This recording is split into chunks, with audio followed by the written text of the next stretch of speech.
hadir di rapat untuk RKA tahun 2023 nanti yang dikerjakan di tahun sekarang. Yang terhormat Bapak Dekan yang hadir di sini, ada dari Dekan FTP, Farmasi, FKG, dan mungkin yang lainnya yang belum sempat saya lihat di Zoom. Demikian juga Pak Wakil Dekan 2 yang juga ada beberapa saya lihat join.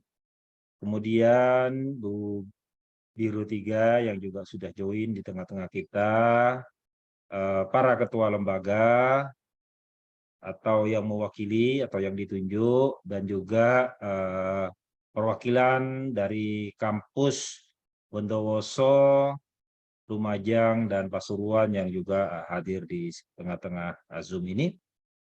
Pertama-tama marilah kita panjatkan puji syukur kita kehadirat Allah Subhanahu wa taala.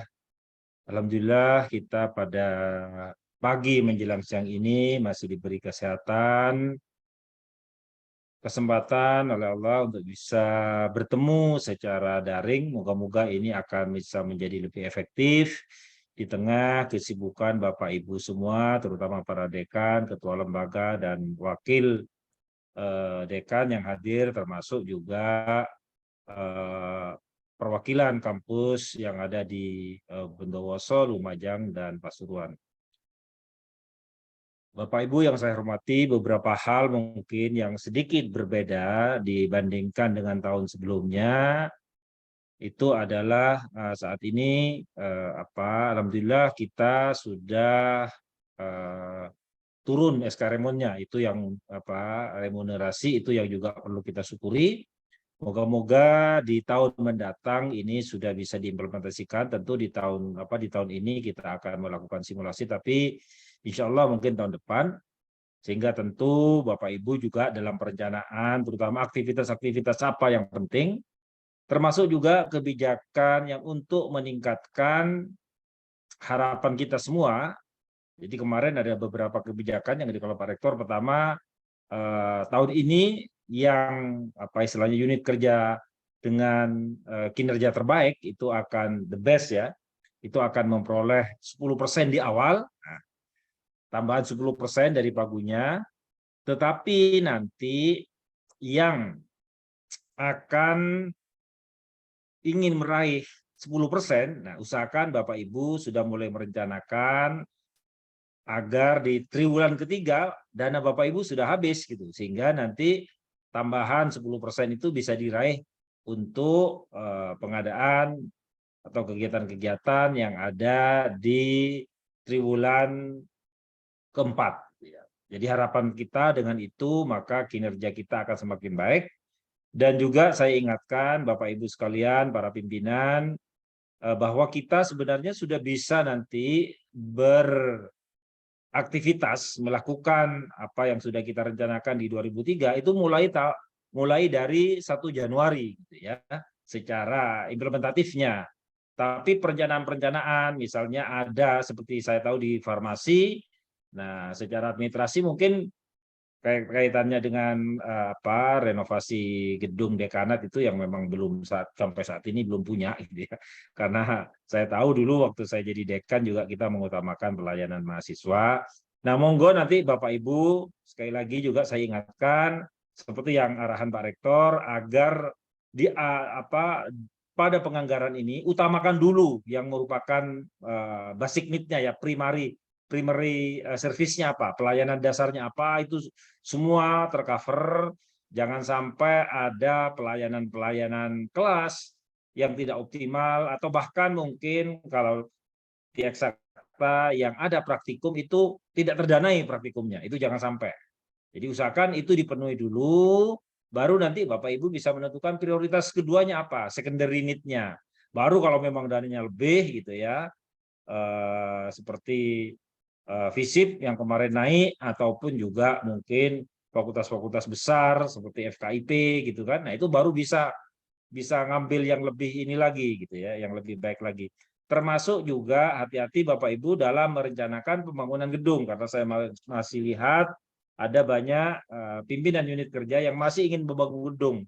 Kita ini saat ini sudah banyak gedung-gedung baru yang belum teroptimalisasi.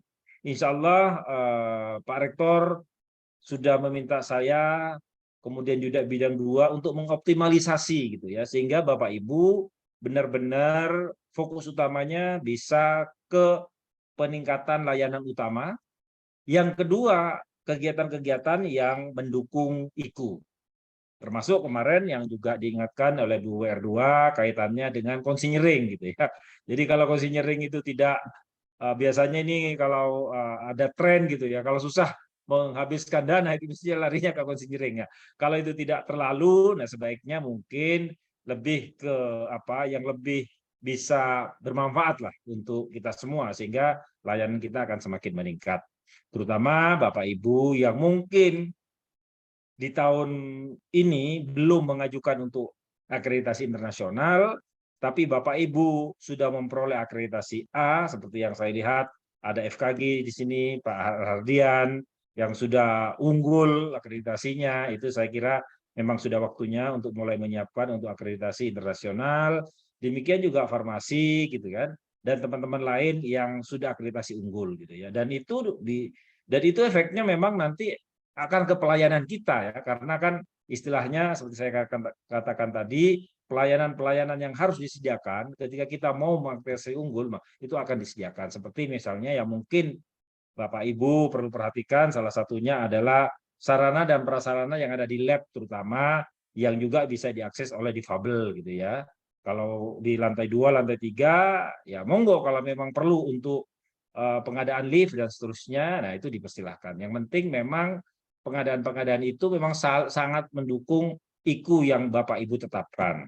Seperti tadi kan untuk akreditasi internasional itu adalah IKU 8. Nah, sehingga bisa saja. Nah, persyaratan ini tidak hanya semata-mata secara dokumen tapi secara real dukungannya itu perlu. Jadi kalau sudah dicicil gitu ya, misalnya Bapak Ibu nanti sudah akan divisitasi, itu akan lebih siap saya kira dari sisi sarana prasarana termasuk juga di lab-lab yang mungkin belum ada peralatan piranti safety-nya ya. Misalnya di lab yang banyak kaitannya dengan bahan-bahan kimia, nah di situ harusnya ada shower ya, suatu saat ada yang kecipratan bahan kimia yang berbahaya itu bisa langsung menggunakan itu beberapa hal yang ini masuk basic need walaupun itu memang di banyak akreditasi bukan hanya akreditasi internasional, nasional pun juga sering ditanyakan. Mungkin itu Bapak Ibu, nanti insya Allah Bu Biro dan juga teman-teman di perencanaan akan membimbing secara teknis.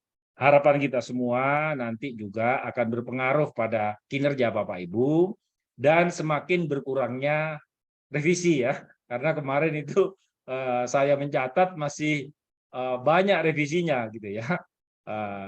Goyanannya Pak Rektor gitu kan. Sesuai dengan ini kedekatan dengan rektorat gitu. Semakin banyak revisinya biasanya karena semakin dekat gitu. FTP itu karena Pak Rektor dan FTP itu bisa sampai lebih dari 10 gitu kan. Demikian juga farmasi bisa sampai 8 gitu ya. Ya artinya kita pun sebelumnya sudah memberi harusnya tidak lebih dari 2 kali lah ya. Jadi semakin baik sebenarnya semakin tidak banyak revisi artinya Bapak Ibu sudah perjalanannya atau implementasi dari RKA itu sudah berjalan lebih baik lagi. Mungkin itu yang bisa saya sampaikan. Sekali lagi harapan kita semua, moga-moga nanti dari pertemuan ini kita akan bisa mengisi RKA itu memang sesuai dengan prioritas-prioritas yang telah ditetapkan oleh pimpinan dan ini Pak Rektor, terutama primary facility yang harus Bapak Ibu penuhi, kemudian juga yang kedua yang harus mendorong IKU karena itu memang kontrak kinerja Bapak Ibu dengan Pak Rektor dan tentu yang lain yang tidak kalah penting juga dan ini sangat mendukung IKU ya, yaitu modernisasi kelas gitu ya. Bapak Ibu yang mungkin dananya sudah ada gitu kan, kelasnya mungkin dulu layarnya sangat kecil dan seterusnya atau LCD-nya sudah mulai tua sehingga gambarnya kuning, nah mungkin sudah bisa beralih layar lebar ya, dalam arti pakai LCD screen yang saya lihat memang kalau tidak smart itu kalau hanya sekedar untuk dipakai untuk sebagai display gantinya viewer itu saya kira masih tidak terlalu mahal, masih terjangkau lah. Terutama misalnya Bapak Ibu hanya untuk digunakan yang 50 jutaan saya kira juga akan bisa menghasilkan beberapa piranti yang akan mendukung kegiatan Bapak Ibu dalam memodernisasi kelas yang ada di kelas-kelas kita. Mungkin itu yang bisa saya sampaikan. Kurang lebihnya mohon maaf. Sekali lagi terima kasih atas perhatiannya. Saya akhiri. Bila taufik wal hidayah. Wassalamualaikum warahmatullahi wabarakatuh. Waalaikumsalam warahmatullahi wabarakatuh. Terima kasih kepada Prof. Dr. Andes Bambang Monggo, Mbak Kuswandi. Siska. Ya. Terima kasih, Prof.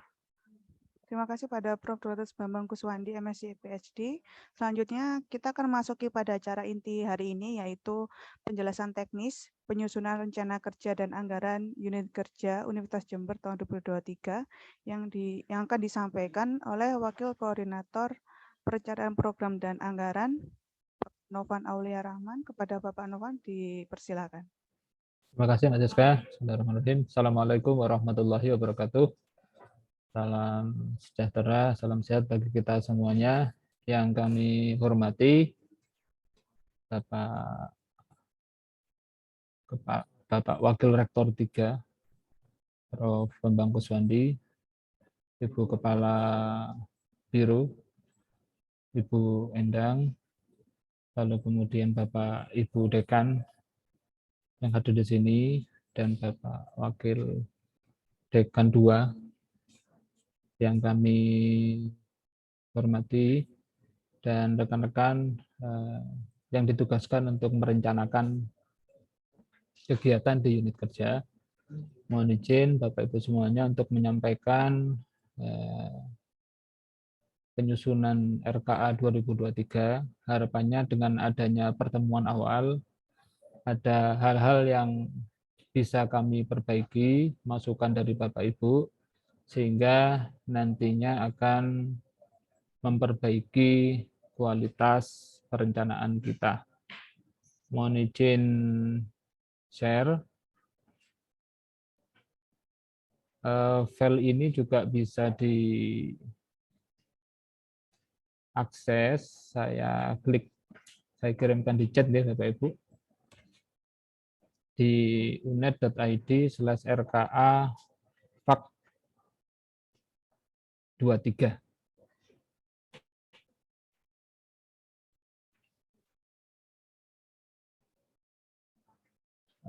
Yang pertama kita akan membahas tentang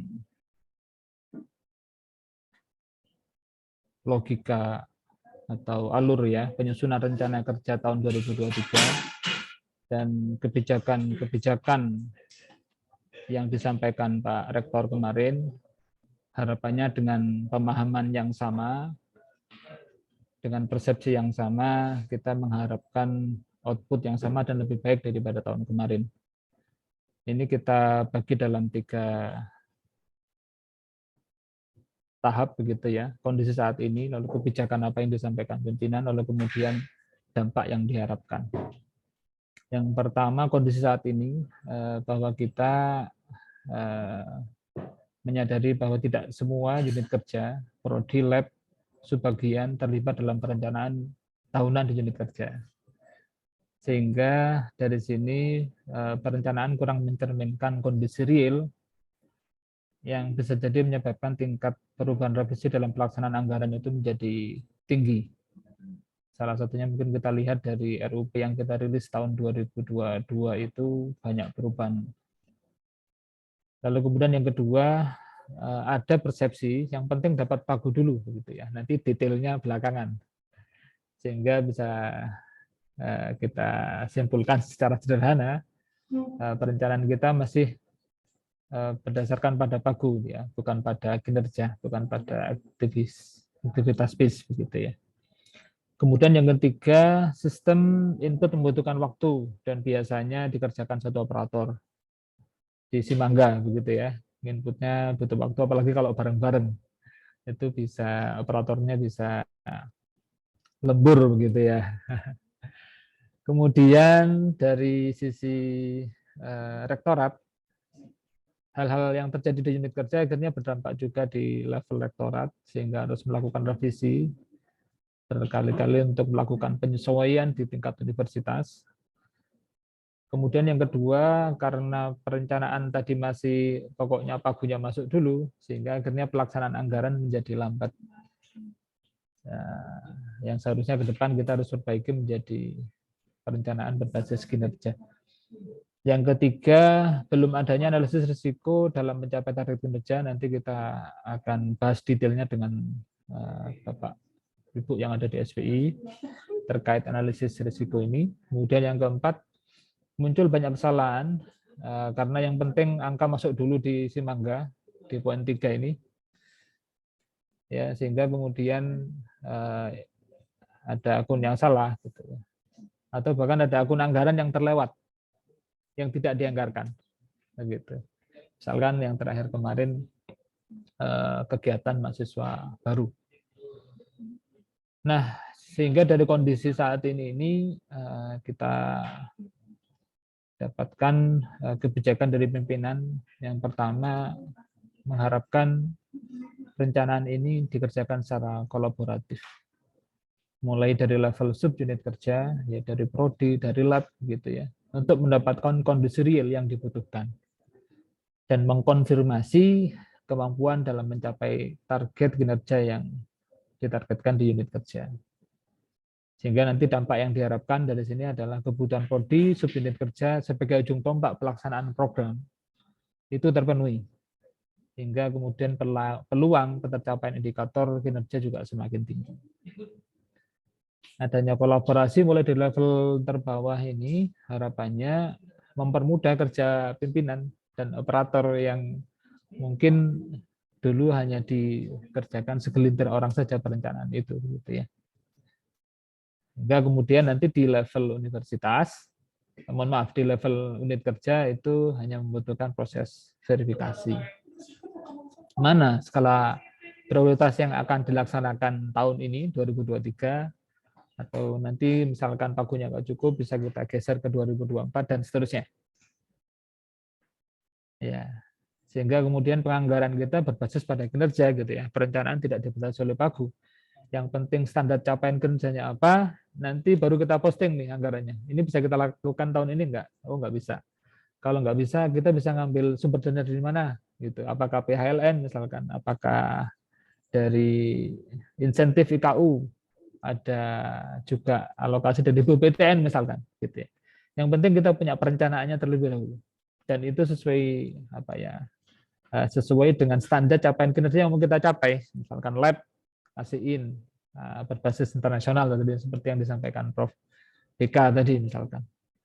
Yang penting kita punya rencananya dulu begitu. Sehingga ketika kemudian ada anggaran yang memungkinkan untuk diposting dalam rangka itu, kita sudah siap usulannya dan itu sudah berbagai kajian.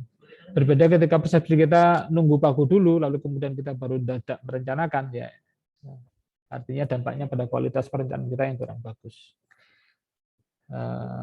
Mohon izin Bapak Ibu Dekan, maka kemudian harapannya nanti ini benar-benar kita susun perencanaan kita berdasarkan standar capaian yang ingin dicapai dari unit kerja dan prodi.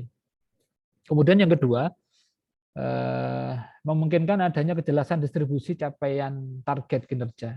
Ini karena nanti perjanjian kinerja itu kita distribusikan sampai pada level prodi dan juga level subbagian, maka memungkinkan nanti kita mendapatkan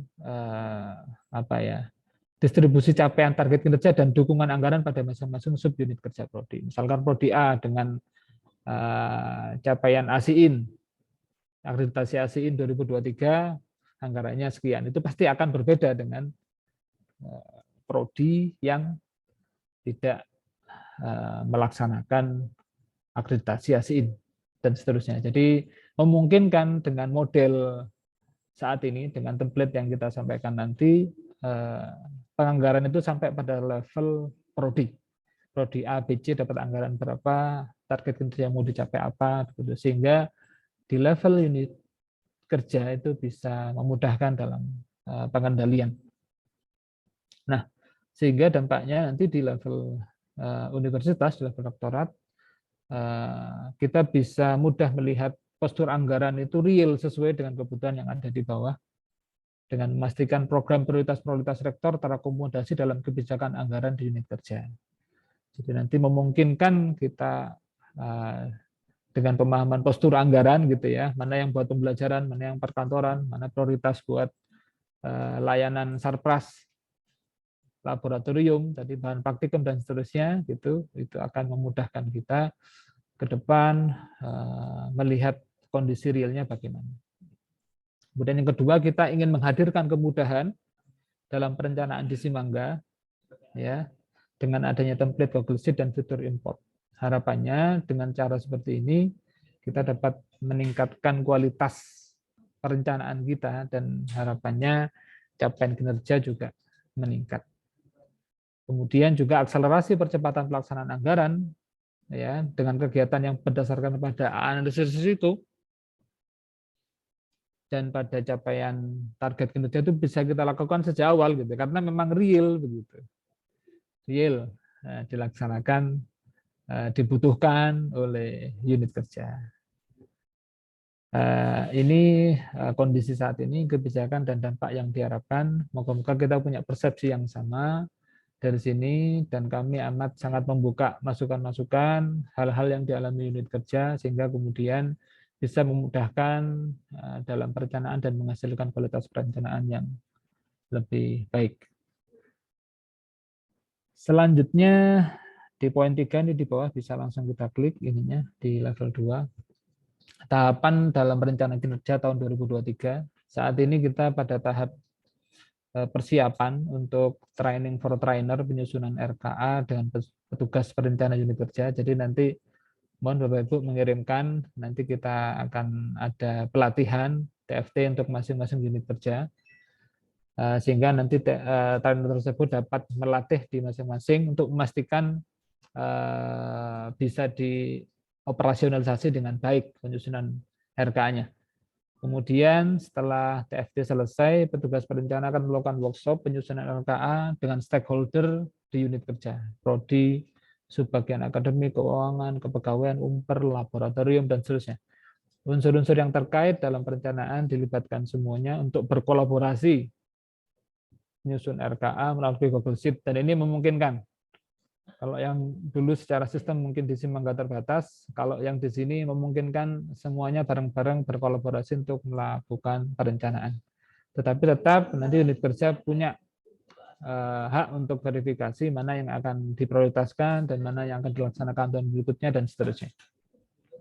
Nah, lalu kemudian nanti di level rektorat akan ada pembahasan reviewer begitu ya dari kegiatan maupun RAB. Setelah direview nanti akan ada presentasi tahap 1 ya, setelah itu nanti ada proses perbaikan sampai finalisasi RKA.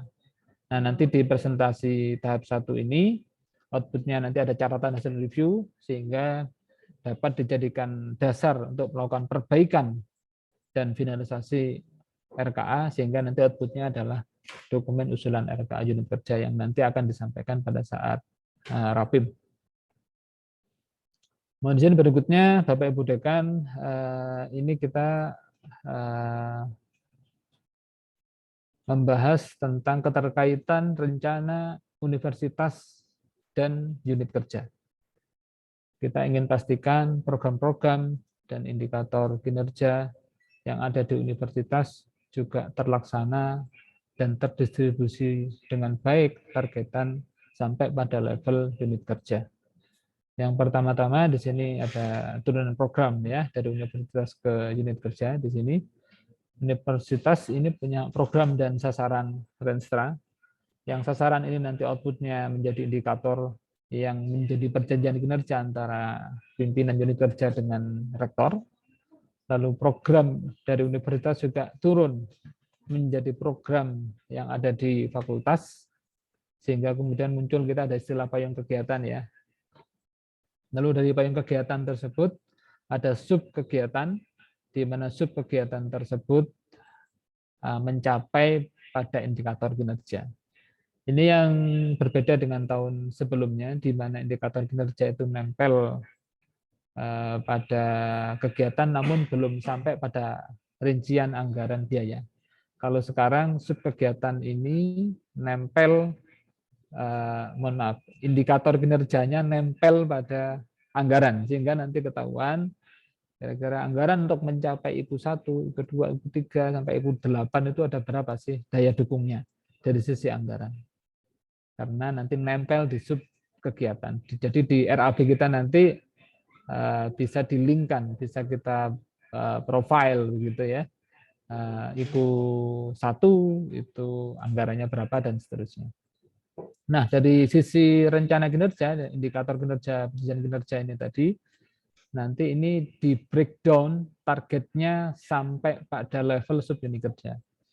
Misalkan dari sisi kualitas lulusan yang layak gitu ya, yang kemudian masuk pada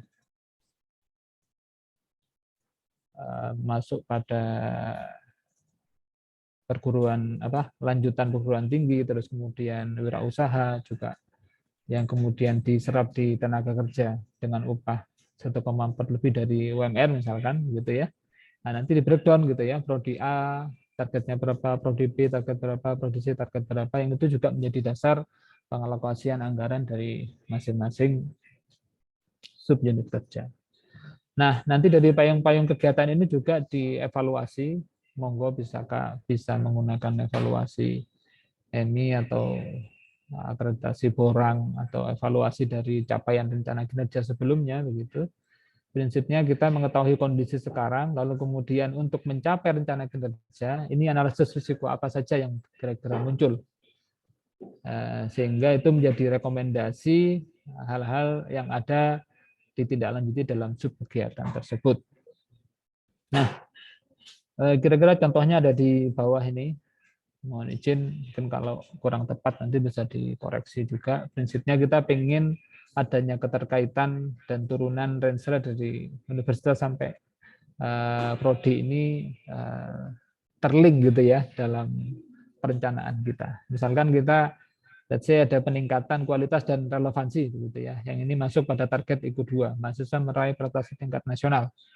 Maka kemudian program turunan dari sini adalah peningkatan kualitas dan relevansi ya.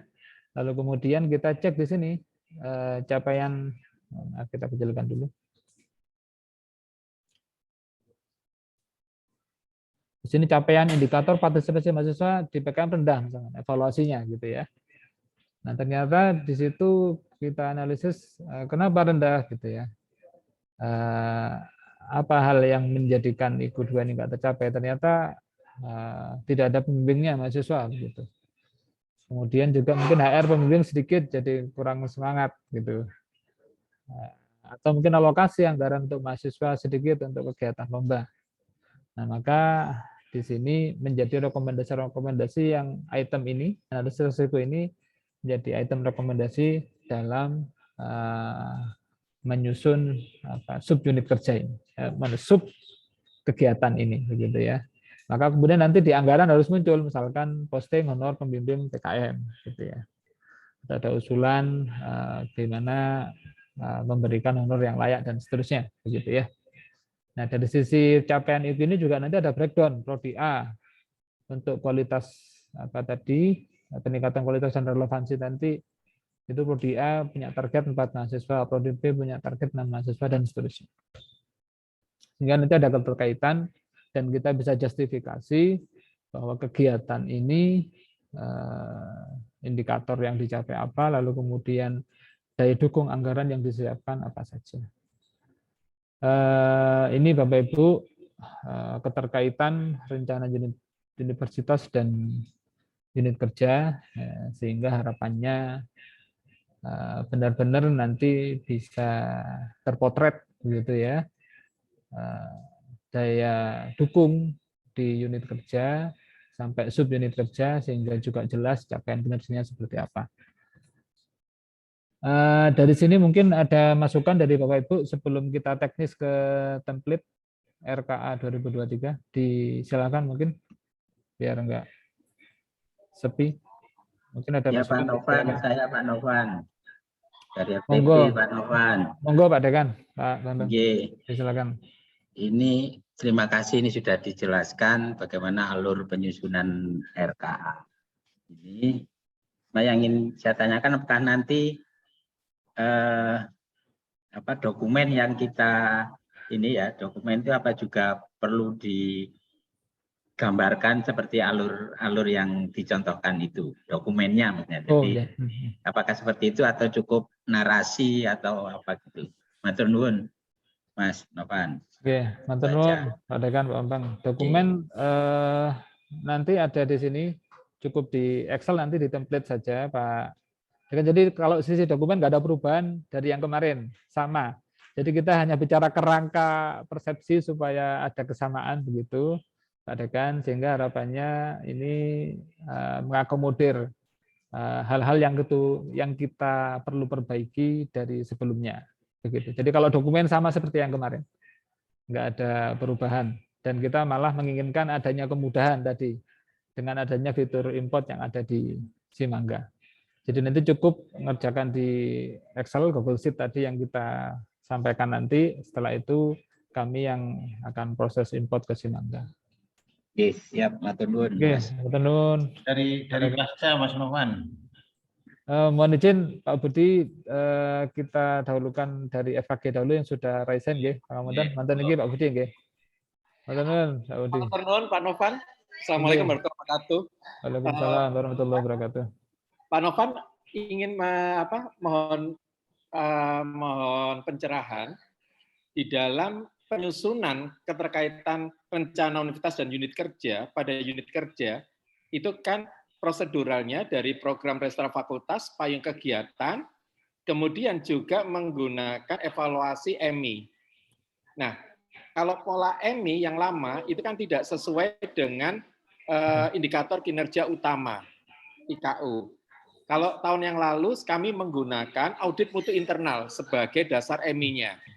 Hanya masalahnya pada tahun ini audit mutu internal itu kami baru mendapatkan jadwal 27 September. Itu saja pembelajaran. Kalau yang tahun lalu kami mendapatkan full AMI, audit mutu internal, sehingga hasil itu kita gunakan sebagai dasar untuk pengajuan program. Mohon kalau seperti ini, apakah misalnya kami menggunakan secara internal melalui kajian eksternal, misalnya melalui hasil akreditasi dapat kami gunakan, ataukah kami tetap harus menggunakan audit mutu internal seperti penugasan dari LP3M. Ya, LP3M ya. Oke. Siap Pak Dekan, Pak Radian. Matur nuwun masukannya. Ini kami juga nanti akan diskusikan dengan teman-teman reviewer kegiatan, yaitu dalam hal ini SPI, Pak Dekan. Prinsipnya sebenarnya kemarin itu yang dibicarakan di awal adalah ada dasar evaluasi yang memotret kondisi kita sekarang, lalu kemudian untuk mencapai indikator kinerja yang ditargetkan, kira-kira risiko apa saja yang muncul begitu. Jadi lebih ke situ. Monggo nanti kalau bisa AMI itu luar biasa.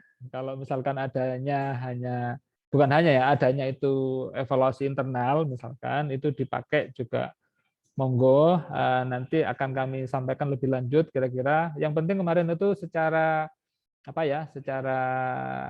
pembahasan dengan teman-teman SPI itu masih pada tahapan itu tadi. Jadi adanya evaluasi bisa menggunakan evaluasi capaian kinerja misalkan gitu ya, untuk memotret kondisi kita sekarang, lalu untuk mencapai target kinerja yang nanti akan kita capai di 2023 meskipun perjanjian kinerjanya belum ada. Nah, itu analisis risiko apa saja yang muncul, lebih ke situ. Tetapi ini masukan yang baik, nanti akan kami konfirmasikan juga, koordinasikan juga dengan teman-teman SPI. Matur nuwun, Pak Dekan. Matur nuwun Pak Novan. Pak Budi, disilahkan monggo. Matur nuwun Pak Novan. Pertanyaan pertama sebenarnya kurang lebih sama dengan Iya itu. Ya. Matur nuwun, betul. BK pimpinan juga belum ada gitu kan. Iya, betul. Ini Pak Novan, ada satu hal yang kemudian menjadi pertimbangan kita. Salah satunya adalah bahwa RKA itu penyusunannya akan berbasis perencanaan, gitu kan. Dan nanti turunannya pasti akan menghasilkan sebuah kegiatan yang di situ muncul berbagai macam RAP. Nah, sehingga mengaca dari penyusunan yang kemarin, kita mengajukan berdasarkan usulan-usulan yang dimunculkan oleh unit kerja dari bawah, dari prodi, dari teman-teman dari administrasi dan sebagainya, sehingga kemudian kita mengajukan dengan real RAB sesuai dengan tentunya dengan segala prioritasasinya ya, dengan anggaran yang direncanakan diusulkan teman-teman, ataukah memang per unit kerja sekarang sudah ada plafon gitu. Plafon anggaran yang ada itu kemarin juga akhirnya menyebabkan Pasca harus melakukan revisi anggaran. Nah, dan itu menjadi sorotan karena Pasca menjadi salah satu kerja yang sering melakukan revisi anggaran. Nah, harapan kami kalau memang sudah jelas kira-kira per unit kerja itu kemudian plafonnya berapa, itu akan lebih memudahkan bagi kita, sehingga dari awal perencanaan kita bisa membuat perencanaan dengan usulan teman-teman dengan sebaran sesuai dengan kurang lebih ancar-ancar plafon yang dimiliki dari unit kerja itu, sehingga dari kami untuk membuat revisi-revisi anggaran yang mungkin barangkali bagi teman-teman perencanaan juga merepotkan, penganggaran merepotkan, gitu kan, gitu. Karena kemarin juga usulan-usulan kita sudah jelas disampaikan bahwa ini bisa menggunakan unit kerja, ini bisa menggunakan usulan dari dana universitas. Ternyata ketika kita usulkan dikembalikan dengan catatan sebaiknya menggunakan unit kerja. Nah, ini kami juga kelabakan, gitu kan, harus revisi lagi. Jadi itu bagian dari konsekuensi. Kira-kira begitu Mas Novan yang perlu kita ketahui. Terima kasih. Assalamualaikum. Waalaikumsalam warahmatullahi wabarakatuh. Nuwun Pak Budi masukannya. Jadi memang revisi ini buah si malakama ya. Kalau kita nggak lakukan itu dampaknya keserapan, begitu ya. Kalau kita lakukan ya butuh effort, begitu ya. Ya akhirnya tetap kita lakukan, gitu ya. Karena yang penting adalah bagaimana kegiatan itu bisa kita deliver dengan baik ke bawah. Cuman memang kita harus perbaiki ke depan bagaimana tata kelola perencanaan kita kualitasnya lebih baik sehingga kemudian bisa kita tekan lah untuk revisi ini. Betul Pak Budi, ini memang yang saat ini karena kita tarik lebih awal di Oktober itu kita memungkinkan usulan kita itu sesuai dengan real kondisi yang dibutuhkan di bawah. Karena nanti pagu alokatif yang di level eselon 1 itu biasanya digedok di November. Sehingga kita punya kesempatan untuk menyesuaikan dari pagu indikatif yang ada dengan menuju pagu alokasi itu sesuai dengan potret real. Jadi insya Allah nggak ada batasan seperti zaman dahulu ketika ada misalkan pemeliharaan ada berapa, ini ada berapa, begitu ya. Yang penting tadi rambu-rambunya seperti yang disampaikan Prof. BK tadi dan juga Pak Rektor, skala prioritas ada di Sarpras pembelajaran, begitu ya. Lalu kemudian akreditasi internasional, modernisasi pembelajaran dengan menggunakan tool yang lebih baik yang memberikan kenyamanan belajar bagi mahasiswa dan seterusnya. Jadi di sini kami tidak ada batasan dan kami amat sangat berusaha bagaimana itu semuanya bisa diakomodir sehingga target-target bisa dicapai oleh unit kerja. Mungkin itu Pak Budi ya masukannya kami catat nanti kami follow up juga. Saya Pak Ivan. Harapan saya. Oh, nggih, monggo. Pak Bambang nggih. Nggih. Monggo Pak Bambang, disilakan. Assalamualaikum warahmatullahi wabarakatuh. Waalaikumsalam warahmatullahi wabarakatuh. Terima kasih atas kesempatannya. Tidak banyak yang akan saya tanyakan, cuman terkait dengan penyusunan RKA tidak lepas dengan satuan harga dari masing-masing rencana kegiatan yang akan kita lakukan. Yang saya tanyakan, apakah di universitas sudah ada standar biaya atau harga perkiraan yang biasanya berupa file atau berupa buku yang dulu biasanya dibikin setiap tahun. Mohon penjelasannya. Terima kasih Pak Novan. Assalamualaikum warahmatullahi wabarakatuh. Waalaikumsalam warahmatullahi wabarakatuh. Terima kasih Pak Bambang. Matur nuwun diingatkan. Jadi nanti kami sebenarnya ada beberapa pendekatan begitu. Pendekatan pertama tetap menggunakan SBM 2022, standar biaya masukan kementerian. Kalau di SBUNet tidak ada gitu. Nah, untuk daftar harga satuan itu kemarin kita juga ada beberapa pendekatan yang sudah dilakukan pada saat penyusunan Sarpras, kalau nggak salah dulu masih ingat ya. Kita dikumpulkan untuk nyusun sarana dan prasarana sampai bahkan tahun 2024. Itu kita sudah ada beberapa pendekatan untuk misalkan pembangunan fisik, bagaimana untuk pembangunan pemeliharaan, gitu bagaimana itu sudah ada ancar-ancarnya. Jadi nanti kita akan ada data pendukung, yaitu ini nanti kita tambahkan ya. Di samping data keuangan, data aset, data paket Sarpas, nanti juga ada DAS sebagai dasar dalam penyusunan begitu rencana kerja. Itu Pak Bambang matur nuwun masukannya, nanti kami akan lengkapi jadi menjadi hal yang memudahkan unit kerja untuk merencanakan dengan mendekati real ya harga yang dibutuhkan. Mungkin itu nggih Pak Bambang nggih. Matur nuwun masukannya. Kita lanjutkan nggih Bapak Ibu ya. Kita masuk pada template. Di template nanti Bapak Ibu bisa langsung di sini ya, RKA Fact ini kami posting lagi di chat, bisa dibuka di situ, dan itu nanti juga bisa di-download atau langsung di make a copy juga bisa, mohon izin. Nah, nanti kan muncul seperti ini ya. Nah, nanti di sini bisa langsung diklik, maaf di sini ya, file, ada make a copy gitu ya, make a copy. Jadi Bapak Ibu langsung diklik saja make a copy. Di sini kita ganti aja misalkan menjadi fakultas apa nih? Farmasi misalkan ya. Dan seterusnya begitu. Diklik make a copy. Nah, nanti ini file ini nanti akan ada pada drive Bapak Ibu semua dan bisa diedit. Nanti kita coba-coba saja. Ini juga template awal. Nantinya kita akan ngerjain ini langsung bareng-bareng ya Bapak Ibu. Kita juga nanti ada pendampingan dari rektorat karena ini banyak hal yang baru. Dengan pendampingan tersebut harapannya bisa memudahkan Bapak Ibu dalam melakukan penyusunan rencana kerja. Nah, di sini ada setting. Pertama setting, ini nanti ketika kita rubah ini semuanya di sheet berikut ini akan berubah semuanya. Jadi ini dipilih sesuai dengan unit kerja Bapak Ibu. Mohon izin ini menggunakan contoh MIPA karena ada banyak prodi. Ini kalau misalnya kita ubah menjadi fakultas FISIP gitu ya, nanti di sini data subunit kerjanya juga berubah begitu ya. Ini belum berubah karena membutuhkan waktu. Nah, ini D3 pariwisata, ilmu administrasi dan seterusnya. Nah, jadi yang pertama dirubah dulu ini ya. Pilih unit kerja. Ini mohon izin Bapak Ibu ya karena online, jadi mungkin langsung bisa nyela kalau ternyata ada hal yang terlewat atau ada kesulitan. Itu setelah ini dipilih, lalu kemudian di sini diisi data subunit kerjanya.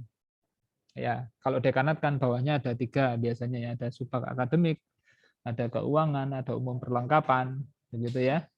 Nanti di sini ada prodi, di sini ada prodi biologi. Prodi biologi ini subunitnya apa? Misalkan ada laboratorium. Laboratorium ini kan apa ya? Jantungnya itu ya, jantungnya pembelajaran kan salah satunya kan begitu ya. Praktek skill mahasiswa kita diuji di situ begitu. Maka ini menjadi hal yang penting yang kita libatkan dalam perencanaan kita. Jadi ditulis misalkan ini ada lab A, lab B, lab C begitu ya. Ya, matematika juga sama, ditulis lab apa gitu ya, lab A, lab B. Ya, di sini lab. Interupsi Pak Novan. Monggo silakan. Saya kok nggak ada pilihan ini ya di tempat saya. Diklik nggak ada yang bisa diklik untuk milih fakultas. Oh, sudah milih ini Bu ya? Ya, di situ nggak ada tanda panahnya itu Pak Novan. Oh, referensinya nggak muncul Pak? Nggak muncul, betul. Kita coba, ya. Nggak tahu teman yang lain apa. Yang lain bagaimana mungkin? Nggih, mboten enggak muncul. Sama. Betul. Nggak muncul. Oke, siap. Ada Ini untuk memilih. kalau di sini sudah bukan read only Pak ya? Maksudnya bukan read only. Iya, Oh, bukan langsung ya. sheet. Oh, langsung sheet ya. Ya, kita lihat dulu aja berarti Pak. Nanti ini kalau online kayaknya kesulitan juga untuk troubleshooting-nya.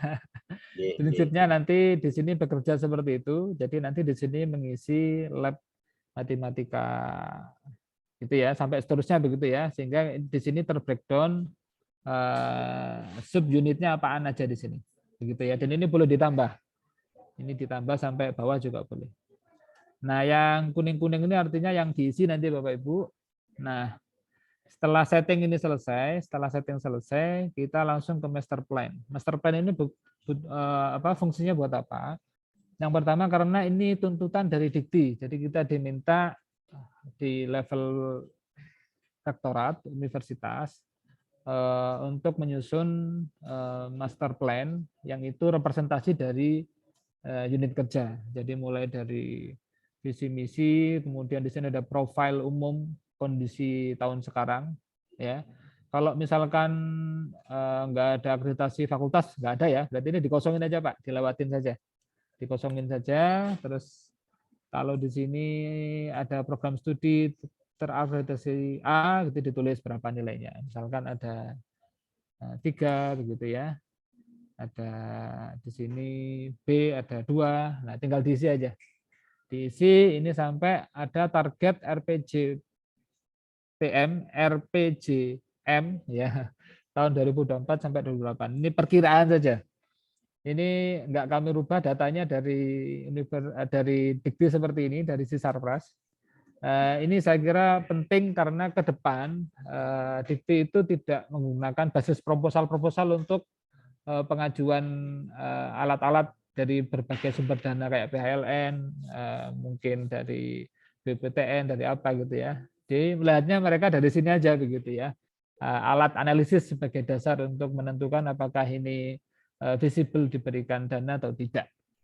Begitu. Setelah itu nanti ada data Sarpras. Ini mungkin bisa dilihat, disimak saja ya di sini ya. Data ruang kuliah dan seterusnya. Nah, ini sampai pada lampiran. Di lampiran ini nama prodinya apa, nanti bisa di-insert saja ini. Kalau kurang, ini masih contoh formatnya aja. Nah, Pak Irfan, interupsi Pak Irfan. Monggo, silakan Bapak. Ini terkait data Sarpras Pak, terkait dengan data lahan. Okay. Luas lahan itu kan menjadi satu kesatuan unit Pak. Data apa yang akan kami masukkan? Jadi luasan lahan di fakultas itu kan tidak muncul. Ya, jadi di sini diperkirakan saja Pak Bambang, begitu ya. Diperkirakan saja data di sana seperti apa kondisinya, begitu ya. Dikira-kira saja. Ini untuk ya, data yang ada di kami, yang kemudian di kami sebenarnya di Mas Bayu juga sudah ada.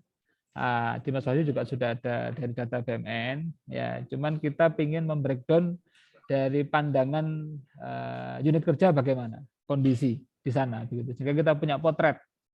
Ini apa kaitannya nanti di sini, nanti kita bisa mengkonfirmasi ini kebutuhan pemeliharaan misalkan, atau kebutuhan dari sisi yang bersih-bersih, mohon maaf, dari CS misalkan, cleaning service begitu ya. Kan ini kita bisa jadikan salah satu konsideran gitu ya, pertimbangan yang bisa kita lihat dalam merencanakan ke depan. Mungkin itu Pak Irfan. Oh iya, berarti luas lahan itu kita ngukur dulu berarti Pak ya? Ya perkiraan saja. Luas tanah ya? Betul. Ya. Karena kalau luas secara keseluruhan universitas itu kan 78 ya, hektar. ada. Apa enggak 78 hektar? Enggak. Jadi ini yang di unit kerja, Bang ya. Ya, baik, makasih. Matur nuwun, Bang. Izin Pak Novan. Monggo silakan Pak Dekan. Pak Bambang mungkin bisa menggunakan data Green Campus Universitas Jember Carbon Footprint Report. Wah, itu ada mantap. luas area. Mantap. Di itu ya, di titik itu ya. Luas bangunan injek. Kandungan karbon itu ya.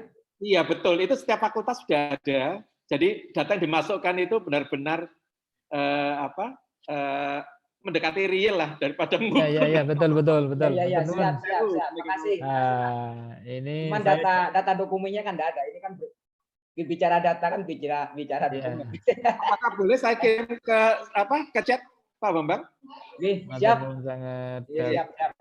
Referensi bisa dari karbon. Matur nuwun Pak Dekan, FKG, Pak Radian. Kita lanjut, nggih. Itu jadi nanti luas gedung, nanti lampiran tinggal dilengkapi saja. Sebenarnya saya kemarin minta ke Mas Bayu BTTI, kalau ada ruangan itu malah enak ya ngambil dari mungkin dari data sister muncul ya di situ ya. Sebenarnya kita pengen tahu lah gitu ya. Kalau misalkan Sarpras itu terpenuhi semua dengan kelas internasional, kira-kira berapa sih yang dibutuhkan gitu. Itu kan cakep kalau kita butuh ada data itu. Misalkan tahun ini kita 2 kelas dulu, tahun berikutnya 2 kelas, kan lama-lama nanti tercapai begitu ya. Jadi ini yang kami maksudkan, bahwa kemudian perencanaan kita tidak terbatas pada pagu yang kita punya, tetapi pada kondisi ideal yang ingin kita capai. Lalu kemudian nanti sumber dana kita bisa cari-cari lagi dari mana peluang-peluang itu ada. Karena dari Dikti itu kadang-kadang ya langsung tiba-tiba muncul aja begitu ya. Dan tiba-tiba kadang pergi juga, nggak jelas anunya kemana. Pak Novan, sebelum berlanjut Pak. Monggo Pak. Terkait dengan jumlah ruang kuliah. Ruang kuliah yang akan kita masukkan, ruang kuliah yang memang milik sendiri, atau seperti fakultas keperawatan kan milik menggunakan punya SIDAS. Lah saya khawatir ketika ruang kuliah SIDAS kita masukkan data, itu ternyata duplikasi nanti ya. SIDAS. Mohon penjelasan. Duplikasi ya maksudnya? Iya, takut duplikasi karena data di SIDAS itu kan kita sifatnya masih pinjam dan itu milik SIDAS. Yang ruang kelas bersama gitu. Ya, yang di sana itu ada 5, ada 6 ruang kelas. Siap. Kita pinjam.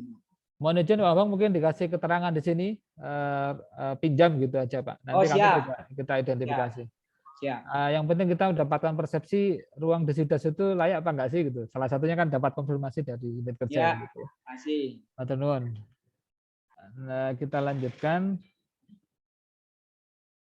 Nah, lalu kemudian kita mulai masuk pada mapping Renstra Universitas ke program dan kegiatan unit kerja. Jadi ini sudah referensi. Oh, sebentar. Ini tadi disetting ke Pascasan. Ini saya ganti dulu ya, masih ke matematika. Nah, nanti di Renstra ini sudah fix kan, sebenarnya nggak ada perubahan ya. Tetapi hasil beberapa evaluasi kasar itu ada yang nggak inline, begitu ya, antara Renstra. Mohon izin Bapak Ibu, ini kayaknya ada yang mengganti. Ini saya kunci dulu aja di sini ya. Sebentar, ini dan edit just view.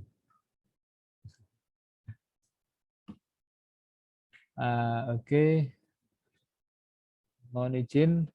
Ini harus di-copy dulu biar kemudian, jadi kayaknya ada yang pakai masih.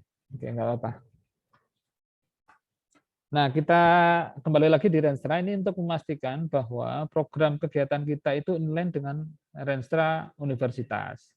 Jadi ada program unit kerja, nanti kita ada payung kegiatan. Yang payung kegiatan ini nanti akan menjadi referensi dalam penyusunan kegiatan. Nah, prinsipnya di sini adalah mapping Renstra ke universitas ke program dan kegiatan unit kerja itu inline. Jadi minta tolong nanti dicek masing-masing dari unit kerja, karena dari pantauan awal kami ini enggak ada yang belum ngeling dengan baik antara Renstra universitas dengan Renstra unit kerja. Ini nanti bisa dirubah di sini, diperbaiki, nanti kami update juga di Simangga kita. Jadi nanti cukup ngisi di sini, nanti update-nya kami lakukan, kami bantu ke Simangga. Jadi begitu. Lalu kemudian untuk rencana kinerja, ini hal yang baru juga tahun ini, inisiatif baru. Semoga dapat dukungan juga dari unit kerja. Jadi kita pengen perjanjian kinerja antara unit kerja dengan rektor, itu ada breakdown-nya ke unit, ke subunit kerja. Gitu. Misalkan persentase lulusan S1 yang berhasil mendapatkan pekerjaan, melanjutkan studi, atau menjadi wira swasta, itu targetnya misalkan ada 60. Nah, 60 itu disokong oleh prodi mana saja begitu. Di sini bisa dituliskan. Misalkan di sini biologi 20, fisika 30, nanti di sini siapa lagi begitu ya. Di IKU 1 ini ya. Ketik aja di sini bisa langsung IKU 1 gitu. Nah, ini langsung muncul. Ya. Dari misalkan kimia ya. butuh di sini beliaunya sanggup, oh saya sanggup 10 gitu ya. Sehingga nanti ini otomatis akan kejumlah ke atas ini. Ya, misalkan ini saya isi 20 ya berarti nanti akan tambah di atas jadi 70 ya. Dan seterusnya. Ini untuk memastikan bahwa PK ini juga terdistribusi eksekutornya di prodi karena frontliner kita sebenarnya adalah prodi yang punya mahasiswa kan prodi begitu. Sehingga harapannya dengan distribusi target kinerja ke bawah ini juga memastikan itu terkawal dengan baik secara distribusi dan juga PIC-nya. Ya, let's say misalkan kayak nilai-nilai rata-rata nilai kinerja anggaran. Ini juga bisa di-copy saja dari sini juga bisa. Karena referensinya dari atas. Berarti ini yang bertanggung jawab leading sektornya adalah misalkan dekanat. Ya, dekanat berarti di sini misalkan targetnya 85%. Ya, kalau pengen dapat yang dari Pak WR3 tadi ya berarti harus 100% gitu ya. Dan seterusnya. Intinya di sini kita pengen rencana kerja itu terdistribusi ke bawah subunit kerja kita, lalu kemudian terkonfirmasi juga pelaksanaan PIC-nya. Nah, setelah kita punya rencana kinerja ter-breakdown ke bawah, lalu kemudian kita mapping kegiatan. Jadi kita mapping kegiatan. Jadi kita mapping kegiatan dari sini supaya apa? Jadi ini kita fokus dulu di kegiatan dulu. Enggak perlu mikir anggaran dulu. Yang penting mapping kegiatan ini beres. Jadi mapping kegiatan dari sub kegiatan yang dari sini tadi, Renstra tadi, ya, ke indikator kinerja. Jadi ini kalau dalam tahap ini itu di tahap ini sub kegiatan ke rencana kinerja, sub kegiatan ke rencana kinerja di tahap ini. Nah, dari sini itu nanti kita memilih yang pertama subunit kerja. Siapa sih yang menjadi leading sektor sub kegiatan ini? Misalkan dekanat ini dekanat FMIPA. Ya, dekanat FMIPA tentang apa? Optimalisasi kinerja. Nah, di sini ada kegiatan operasional pendukung pembelajaran. Ini diketik ya, karena sub kegiatan. Jadi ini pendekatannya 5W 1H ya. Word-nya apa kira-kira, lalu kemudian indikator yang mau dicapai apa. Misalkan di sini ada tata kelola, itu bolehlah ada tata kelola. Ada tata kelola enggak? Enggak ada. Bisa lah, misalkan ngambil optimalisasi. Kalau pembelajaran mengambil di lulusan, kualitas lulusan. Misalkan. Nah, jadi kalau misalkan dari sub kegiatan ini, misalkan ya, berdampak kepada beberapa IKU, nah di sini dipilih IKU yang paling dominan, yang didukung oleh kegiatan ini. Jadi di sini prinsipnya satu kegiatan, satu IKU. Satu sub kegiatan, satu indikator. Ya, kalau misalkan berdampak pada lebih dari satu IKU, dicari yang dominan. Kegiatan tersebut mendukung pada IKU yang mana dominannya. Nanti analisis risiko ini masih kita menunggu dari SPI nanti, mohon waktu Bapak Ibu. Prinsipnya di sini ya, prinsipnya di sini adalah jadi ada kesadaran dari kita bahwa risiko apa saja yang muncul dari kondisi sekarang kita untuk mencapai kinerja ini. Kira-kira risiko apa saja yang muncul gitu ya. Kayak tadi. Lalu kemudian tempat kegiatannya di mana, waktunya kapan, pelaksananya siapa, pelaksanaannya bagaimana. Ini singkat-singkat saja lah gitu ya. Yang penting kita tahu tahapannya. Nanti bagaimana kegiatan itu akan dilaksanakan. Jadi prinsipnya di sini kita mapping dulu semua kegiatan dan ini boleh misalkan, oh ini yang atas ini dekanat saja deh semuanya gitu ya, misalkan gitu ya. Nanti yang bawah sini bagiannya prodi gitu ya, boleh gitu ya. Tapi sebaiknya memang dikerjakan bareng-bareng gitu ya. Ini bagian prodi, ini prodi biologi misalkan.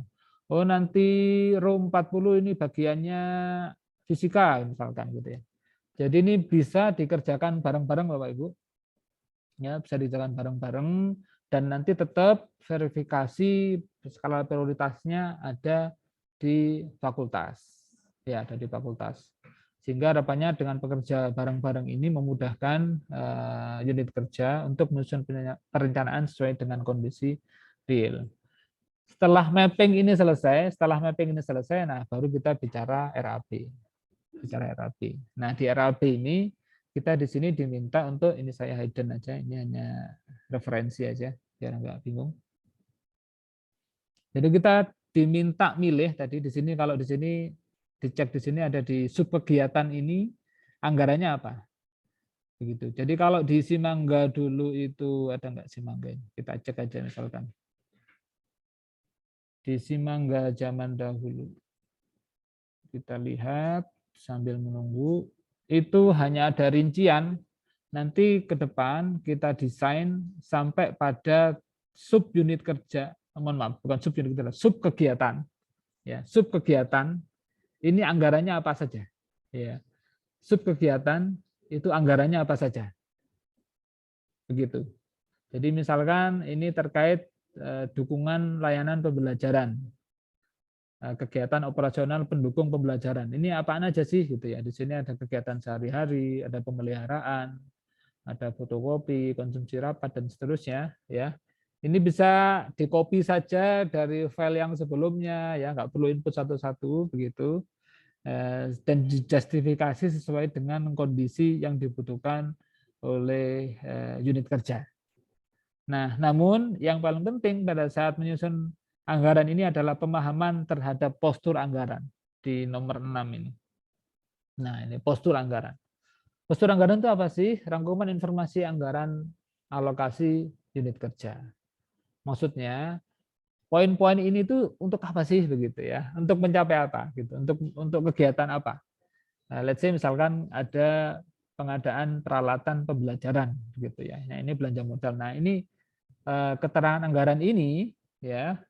Ini postur anggaran ini adalah untuk pengadaan alat yang berkaitan dengan kegiatan pembelajaran. Contoh alat laboratorium, TV untuk ruang kelas, AC untuk ruang kelas begitu. Ya, sehingga nanti di sini kalau misalkan kemarin skala prioritas Pak Rektor ada pada pemenuhan layanan kelas begitu ya, modernisasi kelas sehingga membuat nyaman dalam belajar, nanti mestinya di sini harus muncul begitu ya. Kalau nggak ada berarti pelaksanaan prioritas dari program Rektor kemarin berarti belum didukung oleh anggaran tersebut. Begitu. Sampai kemudian ada Mebler, ini Mebler mendukung pembelajaran. Peralatan perkantoran, apa berarti? Pengadaan alat yang berkaitan dengan kegiatan perkantoran. Ya, pengelolaan institusi, AC di dekanat, TV di ruang rapat, dan seterusnya. Ya, Mebler juga sama. Pengadaan kendaraan perkantoran, dan seterusnya. Jadi ini postur ini bisa dibaca, belanja jasa apa, belanja barang apa, belanja perjalanan apa, dan seterusnya. Dengan pemahaman terhadap postur anggaran ini, yang dulu itu adalah bentuknya itu angka-angka ya. Angka-angka, CAA, postur anggaran, Pak. DBA, ya kayak gitu. Ya, silakan monggo Pak Bambang. Mumpung sebelum lanjut terkait dengan postur anggaran, ini kan pengadaan peralatan. Yang katanya kan begini Pak Novan, ketika ada pengadaan pembelajaran tentang peralatan dan mesin, contohnya begitu. Ini kan pakai MAK-nya 53. Betul. Terus itu kan nilai kapitalisasinya kan harus 1 juta. Kalau di bawah 1 juta misalkan belanja peralatan dan mesin berupa kipas angin contohnya harganya cuma 900, itu kan pakai MAK 52. Itu bagaimana perlakuan di postur anggaran ini? Kita masukkan di mana? Mohon penjelasan, Pak. Betul, Pak Bang. Terima kasih masukannya. Jadi yang belum muncul di sini termasuk mungkin mohon dicatat Mas Anjua ya dan tim akun extra comptable, Pak Bang. Nah, jadi ada barang-barang yang itu secara harga mungkin di bawah nilai kapitalisasi di bawah 1 juta, tetapi dia adalah alat yang mungkin secara usia bisa dimanfaatkan lebih dari 1 tahun. Nanti itu bisa kita masukkan di extra comptable.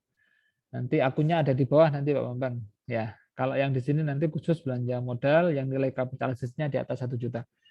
Ini nanti teknis, jadi nanti mungkin rekomendasinya Bapak Ibu yang kami hormati pada saat penyusunan nanti didampingi teman-teman keuangan, begitu. Di samping tadi dari prodi-prodi, dari penting juga dari keuangan dan juga tim aset. Ya, biasanya ada di Umper yang pegang SIMAK. Ya, yang pegang SIMAK BMN. Nah, itu untuk memastikan bahwa barang ini nanti masuk di mana. Nah, itu nanti dampaknya ada pada di mana, pada nanti kualitas laporan keuangan kita. Turun Pak Bambang masukannya, nanti kita tambahkan untuk akun extra comptable. Terima kasih. Prinsipnya di sini adalah Sampun Pak Bambang nggih. Sampun, matur nuwun. Oke, matur nuwun. Prinsipnya adalah di sini kita dibantu dengan pemahaman terhadap postur anggaran untuk memastikan untuk running unit kerja tersebut butuh anggaran seperti ini loh, begitu ya. Jadi jangan sampai ada yang terlewat. Misalkan, let's say, jangan sampai ada pemeliharaan yang terlewat, gitu ya. Ternyata nggak ngalokasikan pemeliharaan, gitu ya, gitu. Atau nggak ngalokasikan ini ada kegiatan maba karena apa? Barangkali mungkin belum paham tuh ternyata ini untuk kegiatan maba ya, gitu ya, gitu ya. Bisa jadi ya. Sehingga dengan pemahaman postur ini, yang ini insya Allah harapannya ke depan terus tetap gitu ya, sehingga persepsi kita untuk running unit kerja itu diantaranya yang mulai dari kegiatan maba, proses belajar mengajar itu ada di sini semua ya, mulai dari kegiatan kelas, kegiatan praktek, kegiatan bimbingan, ujian, tugas akhir dan seterusnya, itu pemahaman kita terbentuk terkait postur anggaran itu bisa ditangkap dengan baik sehingga tidak ada hal yang terlewat yang menjadi kegiatan di unit kerja. Itu terus kemudian juga kita nanti rencananya ada template RAB gitu mungkin ya untuk memudahkan penyusunan di unit kerja ini masih belum. Ya prinsipnya nanti template RAB itu hal-hal kegiatan yang sama, seminar misalkan kayak gitu ya, atau dosen tamu begitu yang dulu pernah ada inisiatif untuk gitu kan. Nah itu nanti standar-standarnya udah berdasarkan standar biaya UNED, Bapak Ibu tinggal nginput merubah volumenya saja gitu ya. Nanti tinggal copy paste saja di RAB ini begitu ya. Jadi tinggal milih akun anggarannya apa di sini ya. Ini nanti menyesuaikan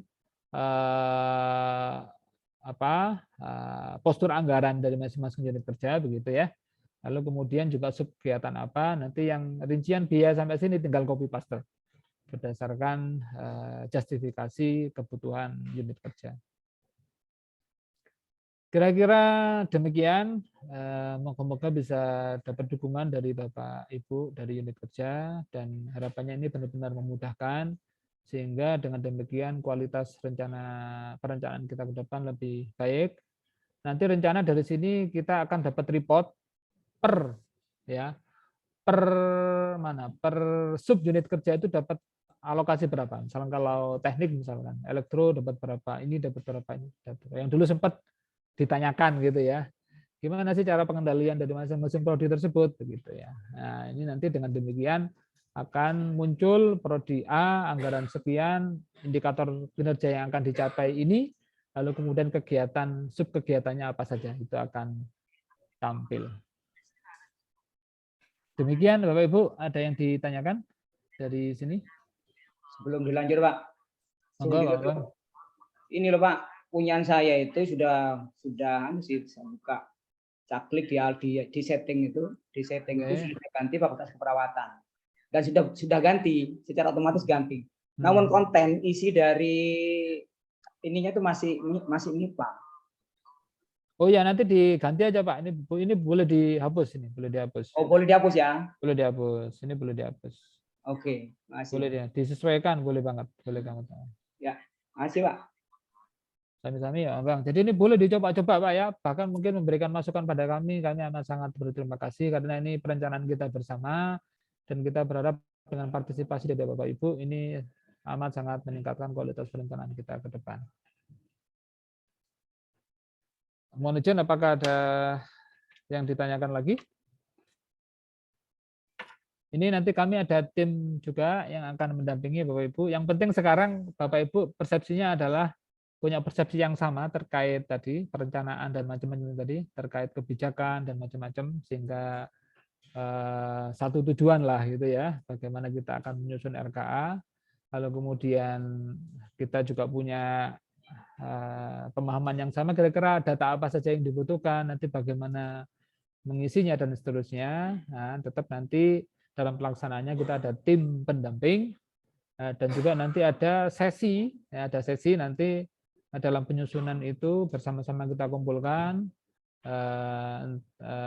untuk penyusunan bersama dan mendapatkan masukan dalam proses penginputan ini. Mungkin itu Bapak Ibu, kalau tidak ada pertanyaan bisa kita cukupkan. Dan kami amat senang hati jika ada kesulitan bisa share ke kami untuk kemudian kami solusikan bersama-sama, dan harapannya juga memudahkan unit kerja untuk menuntaskan penyusunan rencana kerja ini. Kalau tidak ada, kami amat sangat berterima kasih atas kehadiran pimpinan yang amat sangat berarti bagi kami dan juga amat sangat berarti bagi keberhasilan perencanaan ke depan, terutama terkait tadi kolaboratif plan gitu ya, kolaborasi perencanaan yang melibatkan subunit kerja. Kami amat sangat berharap itu bisa dilaksanakan di unit kerja, sehingga kemudian perencanaan kita bisa lebih real ya, mengakomodir kebutuhan-kebutuhan yang ada dari unit kerja. Demikian mungkin dari kami, dari saya. Mohon maaf jika banyak kekurangan dari yang bisa kami layankan kepada Bapak Ibu semua. Jika ada hal yang perlu didiskusikan, monggo, kami dengan senang hati. Kurang lebihnya mohon maaf, saya serahkan ke Mbak Siska. Assalamualaikum warahmatullahi wabarakatuh. Waalaikumsalam warahmatullahi wabarakatuh. Terima kasih kepada Pak Novan atas penjelasannya. Baik, karena acara diskusi dan tanya jawab sudah langsung tadi ya, setelah penjelasan langsung. Oh iya, langsung Mas. Tanya jawab ya. Oke, makasih. Oke.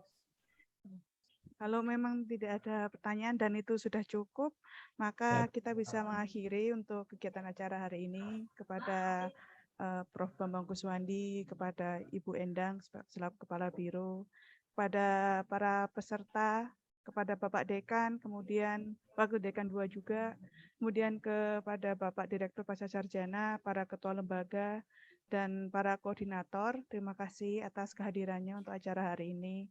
Saya tutup acara hari ini dengan ucapan Alhamdulillah kita telah menyelesaikan acara ini dengan lancar. Terima kasih atas kehadirannya. Wassalamualaikum warahmatullahi wabarakatuh. Waalaikumsalam warahmatullahi wabarakatuh. Ternuwun semuanya Bapak Ibu. Ternuwun. Makasih Bapak Ibu semua, lancar nggih. Ternuwun Prof. BK. Ternuwun, mohon izin. Siap. Izin. Izin Prof, ternuwun Prof. Mohon izin mengakhiri. Mohon izin. Assalamualaikum warahmatullahi wabarakatuh. Warahmatullahi wabarakatuh. Waalaikumsalam warahmatullahi wabarakatuh. Mohon izin mengakhiri dalam hitungan 3, 2, 1.